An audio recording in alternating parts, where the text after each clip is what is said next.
Telangana CM Revanth Reddy ఇవాళ మరోసారి ఢిల్లీ వెళ్లారు. రాష్ట్రంలోని మిగతా 4 లోక్సభ స్థానాల అభ్యర్థులపై ఇవాళ జరగబోతున్న సీఈసీ సమావేశంలో చర్చించబోతున్నారు. కరీంనగర్, వరంగల్, ఖమ్మం, హైదరాబాద్ లోక్సభ స్థానాల అభ్యర్థులను ఇవాళ ఖరారు చేసే అవకాశం ఉంది. అలాగే రానున్న లోక్సభ ఎన్నికల్లో అనుసరించాల్సిన వ్యూహాలపై కాంగ్రెస్ అగ్రనేతలు రేవంత్ కు దిశానిర్దేశం చేయబోతున్నారు. ఇప్పటికే 13 మంది అభ్యర్థులను ప్రకటించిన కాంగ్రెస్ 4 లోక్సభ స్థానాల అభ్యర్థులను పెండింగ్ లో పెట్టింది. 4 చోట్ల రాష్ట్ర నేతల్లో ఏకాభిప్రాయం కుదరకపోవడంతో అభ్యర్థులను ఖరారు చేయలేదు.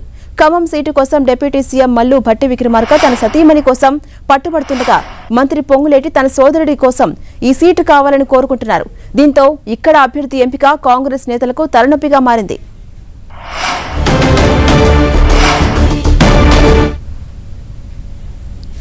ఇక ఇదే అంశంపై మరింత సమాచారం మా ప్రతినిధి ప్రతాప్ అందిస్తారు. ప్రతాప్,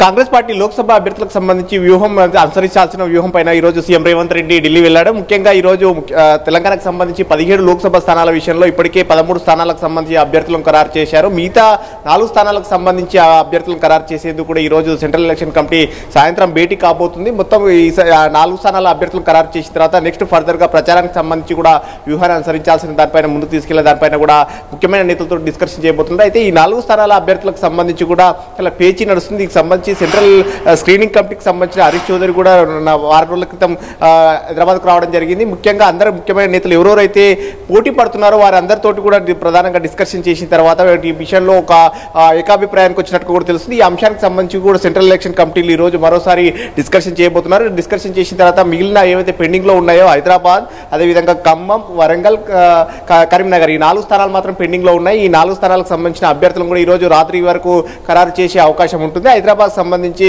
షేనాజ్ తుప్సుమ్ ఆమె సుప్రీంకోర్టు అడ్వకేట్ గా ఉన్నారు. ఆమె పేరు దాదాపుగా ఖరారయ్యే అవకాశాలు ఉన్నట్టు కూడా కాంగ్రెస్ పార్టీ వర్గాలు చెప్తున్నాయి. ఖమ్మం నుంచి సంబంధించి కూడా పొంగులేటి సంబంధించిన వ్యక్తులే అక్కడ బరిలో నిలిచే అవకాశాలు ఉన్నట్టు కూడా కాంగ్రెస్ పార్టీ వర్గాలు అయితే చెప్తా ఉన్నాయి. ముఖ్యంగా కరీంనగర్, వరంగల్ కు చూసినట్లయితే వరంగల్లో కడియం కావ్య పేరు దాదాపు ఖరారైందని చెప్పుకోవచ్చు.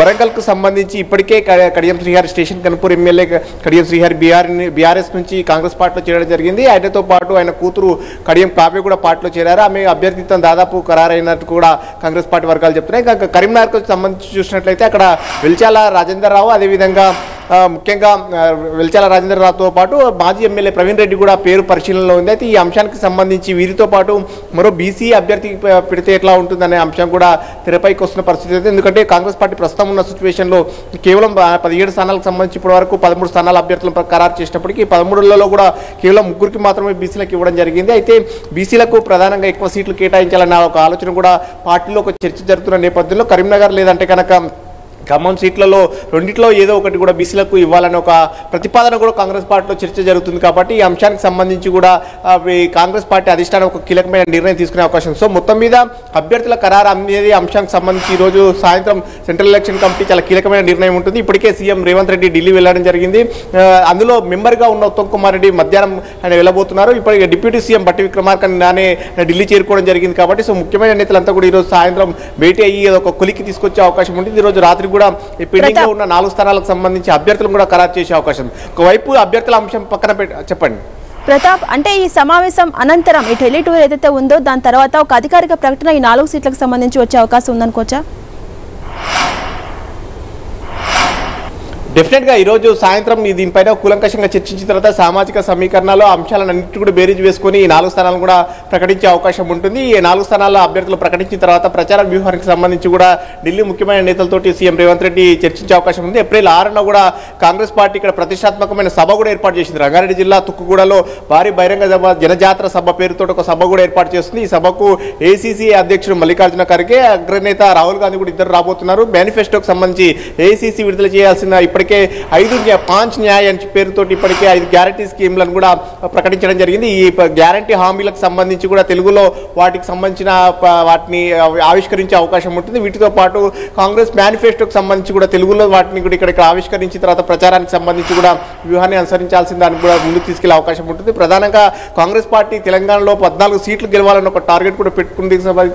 ఈ తెలంగాణలో కాంగ్రెస్ పార్టీ అధికారం ఉండడంతో 100 రోజుల పరిపాలనకు రెఫరెండం అంటూ కూడా సీఎం రేవంత్ రెడ్డి చెప్తున్న పరిస్థితి పరిస్థితుల నేపథ్యంలో ఖచ్చితంగా 14 సీట్లు గెలవాలనే ఒక టార్గెట్ కూడా పెట్టుకుంది. అందుకు అనుగుణంగా గెలుపు గుర్రాలకే టికెట్లు ఇచ్చామని కూడా కాంగ్రెస్ పార్టీ చెప్తుంది. అనేక సర్వేల ఆధారంగా కానీ అక్కడ అభ్యర్థులకు సంబంధించి కూడా ముఖ్యమైన నేతలతోటి సంప్రదింపులు చేస్తూ వాటి అన్నింటినీ కూడా పరిగణలోకి తీసుకొని వీటన్నింటినీ దృష్టిలో పెట్టుకొని కూడా అభ్యర్థులను ఇప్పటికే ప్రకటించిన పరిస్థితి అయితే ఉంది. ఈ ప్రచారానికి సంబంధించి మరింత ముందుకు తీసుకెళ్లాలన్న ఒక ఆలోచన కూడా కాంగ్రెస్ పార్టీ ఆలోచించింది. ఏప్రిల్ 6న బహిరంగ సభ పెట్టిన తర్వాత వరుసగా నియోజకవర్గాల్లో కూడా వెళ్లి ప్రచారాన్ని మరింత ఉధృతం చేయాలని కూడా కాంగ్రెస్ పార్టీ ఆలోచన చేస్తుంది. Right, thank you Pratap.